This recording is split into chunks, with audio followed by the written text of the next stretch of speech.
Are you a current or future physician assistant wanting to learn more about finances? Then join me on this journey to become a PA the FI way. Hi, my name is Kat, and I'm a practicing certified physician assistant who will be your host. It took me 5 years after I started practicing medicine as a PA to thoroughly dive into my personal finances after I discovered the concept of financial independence. I want to use what I have learned to help you avoid some of the financial mistakes that I have made while sharing some of the financial wins that I have had along the way. Join me as we discuss financial strategies to guide you to becoming a physician assistant on the way to financial independence.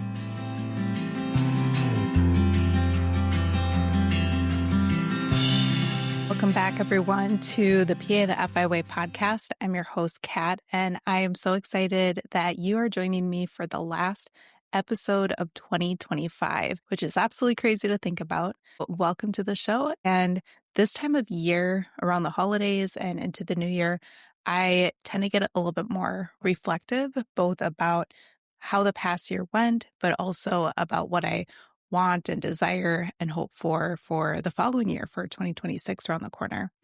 And it is a really good time of year to do an annual review. There are lots of different types of annual reviews out there. And this one is one that I tailored for medical providers, and it is the Provider Wellness and Wealth Annual Review. So it is specific to PAs and Ps, physicians, other healthcare providers out there.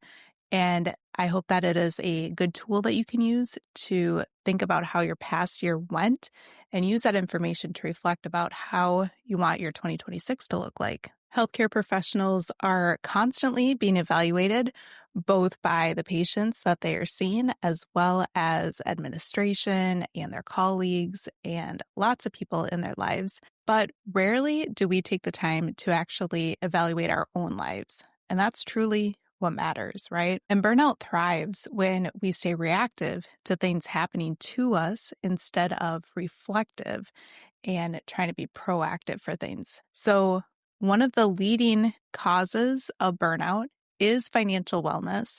But if your other areas of wellness also aren't doing well, like your physical wellness, your mental wellness, then those can exacerbate symptoms of burnout as well. And this time to reflect and review your past year is not a time to judge your past year. It's not about judging it. It's taking the time to reflect and learn from it so you can better understand what you want for 2026. So let's dive into the 5 different domains or parts of this annual review framework and what you can do to actually audit your wellness as well as your wealth as a provider. If you are listening to this podcast or watching it on YouTube, I will have the link in the show notes in the description for a free resource that is a downloadable wellness and wealth annual review tool that you can use, and you can download the sheet and fill it out as you go.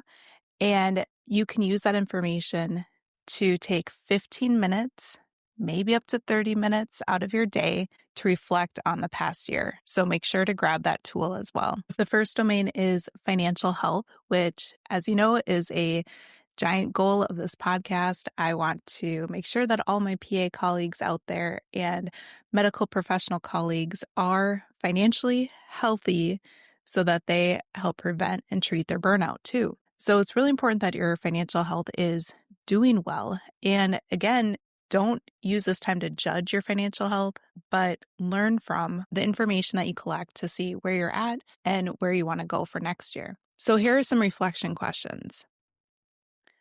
How did your overall wealth do the past year? Did it go up? Did it go down?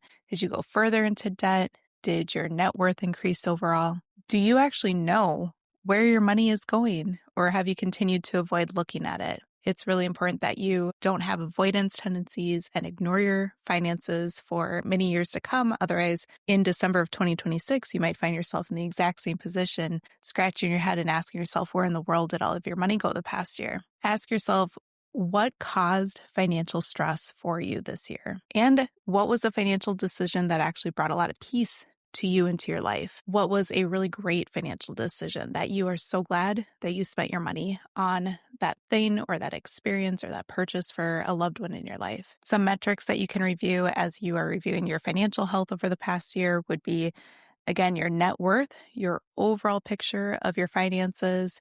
What was your savings rate? What percentage of your income did you actually save towards your goals? What was your overall debt trend, especially if you have student loan debt or if you have car debt or if you have credit card debt? If you're able to reflect and look back at January 2025, where are you compared from that month to this month overall? And how is your emergency fund? Is it fully maxed out? Is it a work in progress? Is it something they haven't even opened yet? This is a reminder that if you haven't gone back to listen to episode 151, where I talk about emergency funds and high yield savings accounts, I highly encourage you to go ahead and listen to that episode. I share about my favorite high yield savings account, and I have a link for a referral for you if you'd like to open it as well.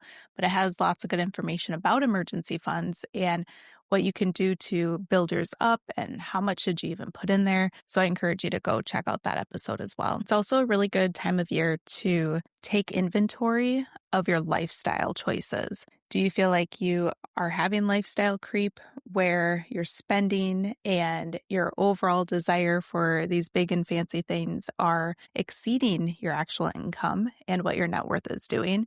Or do you feel like you're able to keep those things in check and again, continue to work on your financial goals, maybe making some smaller sacrifices now so that you have bigger reward in the future? Remember, when you are not financially healthy and you're having a lot of financial stress, it reduces your overall cognitive load and your mental bandwidth, and you can feel a lot more stressed. Your sleep can suffer.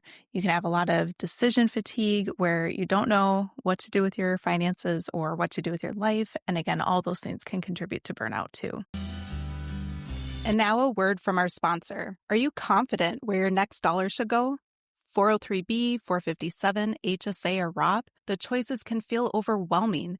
Many providers aren't sure if their investments are optimized, if they're contributing enough, or if they're overpaying Uncle Sam. Meet Caleb Pepperday, a fee-only fiduciary financial planner and founder of Advanced Practice Planning LLC. Caleb joined me back on episode 162, and he helps PAs fast-track their path to work optional living while keeping more of what they earn today. His process identifies the right strategies for your situation and gives you step-by-step guidance to put them into action. For our listeners, Caleb is offering a free one-on-one consultation to review your financial steps, check if you're on the right track, and help you determine whether you need a planner or can keep doing it yourself. Visit advancedpracticeplanning.com/FI to grab your free consultation. Slots are limited each week. If they're full, download his free guide, Everything You Need to Know to Retire Early as a PA, and Caleb will notify you when openings are available. Again, that's advancedpracticeplanning.com/FI to grab your free consultation. Advanced Practice Planning LLC is a registered investment advisor in Montana and Pennsylvania. Advisory services are only offered to clients or prospective clients where Advanced Practice Planning LLC and its representatives are properly registered or exempt from registration. Registration as an investment advisor is not an endorsement of the firm by securities regulators and does not mean the advisor has achieved a specific level of skill or ability. This advertisement is for informational purposes only and does not constitute individualized advice or a guarantee that you will achieve a desired result. All topics discussed in this podcast are the opinion of the podcast host and not of Advanced Practice Planning LLC or its advisors. Next, let's transition to talking about financial health to the next domain, which is your career and overall work energy. When you are thinking of your career as a medical professional, or even if you have a side hustle or other things you're doing outside of medicine, ask yourself overall, did your job or jobs, did they drain you or did they give you energy? And do you feel over the past year in 2025, did you work more hours or fewer hours than you were expecting? And did you say yes to things in your role when you really wanted to say no? Were there any boundaries that you feel like you didn't set that you feel like you need to go ahead and revisit and reset them? Or are there boundaries that are coming to mind that you need to implement for 2026 going forward. There are a few past episodes about boundary setting. One of them is episode 98, which talks about the benefits of boundaries and talks about how you can set them, as well as episode 156, which is titled Say No to the Yes Trap, the boundary setting power skill that every clinician needs to know to prevent burnout. This section talks about protecting your energy, both in your career, but also outside of your life too. And if you don't have your energy protected in your career, the rest of your energy outside is getting eaten up and not supporting your overall choices and goals for what you want your life to look like outside of work. So I encourage you to go back and take a listen to another episode. Episode 165, I talk about the energy audit, and that teaches how you can spend your energy wisely. It walks you through how you can figure out what things drain energy from your life, what things give you energy in your life, and how you can figure out how to do more of the things that give you energy and fewer of the things that drain your energy, and how you can delegate to people or how can you remove things from your plate. So if you feel as though your energy is being sucked out of you day to day and week to week, I highly encourage you to listen to that episode or watch it on YouTube. And domain 3 is your physical and your mental health. And this is your reminder that just because we work in the medical field does not mean that we are the epitome of physical health or mental health too. So it is my challenge to you that you consider the areas that you could make changes. And again, some of these changes might be micro habits or micro changes that get you from point A over to point B. You're not going to do a giant jump from point A to point B, but it's often these little steps and these little habits that build upon each other over time. And they're able to work these changes into your day and into your week as well. So think about the areas where you can make some changes for your physical and for your mental health too. So reflecting back on 2025, I'm curious, how was your sleep over the past year? Did you sleep pretty steadily? Did you have periods of higher stress where you were barely getting any sleep? Or were you feeling really down and depressed and you were sleeping way too much, sleeping your weekends away or your time off throughout the whole hours that you had? Were you having stress or mental health concerns show up in your physical health? Were you having symptoms like nausea, headaches, weight changes, other GI upset symptoms, diarrhea, things like that? Is your body telling you that your mind is struggling? Or is your mind struggling and it's causing your body to have some of those symptoms? It's really important that you listen to those and don't push them off. Remember that if you aren't taking care of yourself, then how can you take care of your patients? But most importantly, your loved ones, your family members, your friends, those people near and dear to your heart as well. Sometimes you can frame it as, am I caring for myself and giving myself the care that I would give towards my patients? And again, it is so easy to push yourself to the side, say, I'll deal with this later. I'll deal with this in another year. Well, another year is right around the corner here. So if there are some of those symptoms you have been ignoring, or you're feeling as though you need to get things checked out or want further support overall, I encourage you to do so coming up here. Domain 4 is all about time and freedom and lifestyle alignment for what you desire out of your life. Looking back over 2025, did your calendar reflect your values? Did your calendar show what's important to you? So many times people have a calendar that's so full of things, but yet you ask them what it's important to them, and it is none of those things. So again, make sure that your calendar, how you are spending your precious time, is actually aligning with your values and your dreams for your life. Over the past year, how much time did you have for things like rest, to be able to recover, or relationships for those important people in your life, or even creativity? How much time were you able to take the time to be creative and to think for yourself and reflect or journal? How much time were you able to travel, either travel in your state or in the country or around the world? How much time were you able to spend in nature? If you enjoy spending in nature, it can be very rejuvenating and refreshing for a lot of people. When you start working in medicine, as a early career professional and you are working hard to pay off your student loan debt, or you're working hard to pay off other debt or build your wealth, time is the thing that gets stripped away from you most quickly. remember, no one cares about your time as much as you do. So if you aren't protective of your time, everyone at work or in your life otherwise will try to take some of your time. And again, it's important that you are still giving of yourself and having a serving attitude, especially if that's important to you or a value that you have. But if you are just giving time and energy and effort to everyone else and not taking the time for you to do what you need to do or to spend how you want to spend it, then everyone else is dictating your life for you. So it's important to learn how to manage your time too when you're working as a clinician.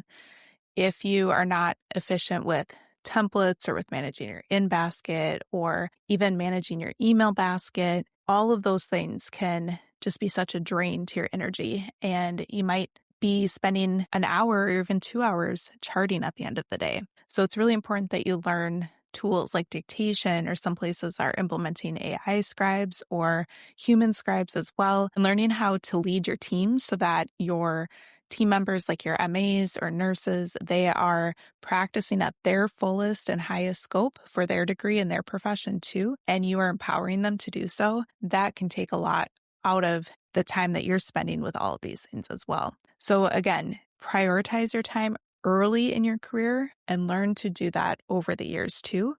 And every year, take the time to look back and see how you spent your time over the past year. And again, did it reflect with what your goals were? And domain 5, the final domain here, talks about relationships, community, meaning, social health.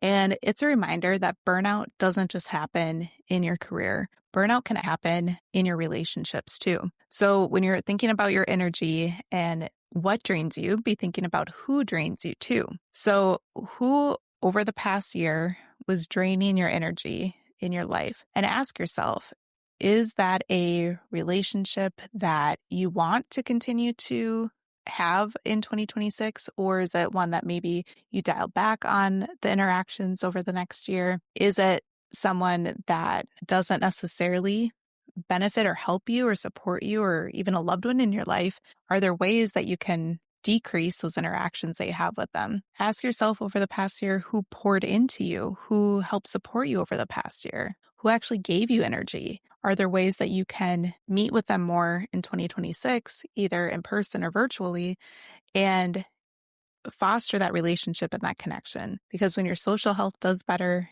your mental health and your physical health and your financial health all can do better too. And in wrapping up, here is one more exercise that I will include in that provider wellness and wealth audit for your annual review that you can find a link in the show notes or the episode notes here for you. And it is called the Keep, Stop, and Start exercise. With this exercise, I want you to think about 3 to 5 things that you want to keep in your life. And they could be things like habits, behaviors, or systems. So for example, for habits, you might want to keep a solid financial habit or a solid wellness habit, or you might want to keep a healthy boundary that you have in place. For stop, you need to decide which of those habits, behaviors, or systems that you need to stop in your life. For example, is there a really bad spending habit that you're actually leaking money away from you every week or every month that you need to stop? Is there a commitment that you have on your calendar every week or every month that's absolutely draining your energy and does not need to be on your plate? Do you need to stop that? Or is there even a thought pattern that you have, one surrounding shame when it comes to finances or guilt for wanting to be selfish for your time or your energy? Those types of thought patterns that aren't serving you would be something that you could stop going forward for 2026. And then finally, the third section would be start. What is one system that you could start and set up for you? Or what is one tiny little micro habit that you can start implementing? I encourage you to take 5 minutes to write out 3 to 5 items under keep, stop, start, so you can think about that going forward for 2026 and figure out which of those changes you want to make or which of those things that you want to keep doing that you are doing well. All right, so we talked about 5 different domains that you can audit in your provider wellness and wealth annual review, reflecting back on 2025 and figuring out hey, what did I learn from this year? What do I want to carry forward with me in 2026? Or what changes do I want to make going forward as well? And I'll make sure to have that link for you in the show notes. So go ahead and download that. And I wish you the absolute best of the rest of 2025. This episode will be airing after Christmas, but I hope you all had a Merry Christmas, Happy Holidays, Happy Hanukkah, whatever holidays you celebrate this time of year. And I hope you have a wonderful new year right around the corner too. And I will see you in 2026. Thanks so much for watching. And if you found this episode helpful, please go ahead and share it with a colleague, with a friend, with a family member, anyone that you think would benefit from this information too.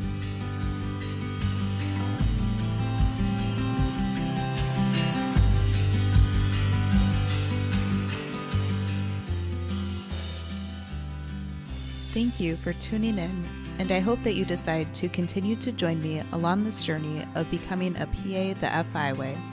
Please take a moment to press the subscribe button on the platform that you are listening to this on, but more importantly, consider sharing with another current or future PA that could benefit from the information that we reviewed in this episode. Take care and have a great rest of your day. Until next time.